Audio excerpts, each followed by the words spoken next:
গত ফেসিবাদী আমলে আমরা দেখতে পেয়েছি আমাদের মা বোনদের উপর জুলুম করা হয়েছে। এই অঞ্চল রাজশাহী অঞ্চল শহীদদের রক্তস্নাত জায়গা।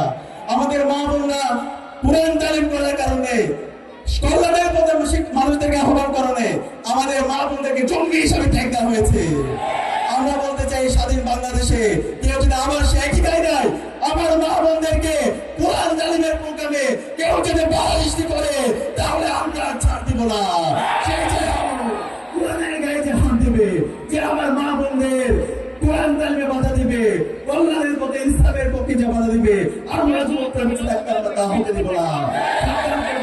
আমরা বিভিন্ন জায়গায় দেখতে পাচ্ছি আজকে একটি দল মতফিজ হওয়ার চেষ্টা করছে। তারা ইসলামের প্রোগ্রামে, কোরআনের প্রোগ্রামে বিভিন্ন ভাবে বাধা তৈরি করার চেষ্টা করছে।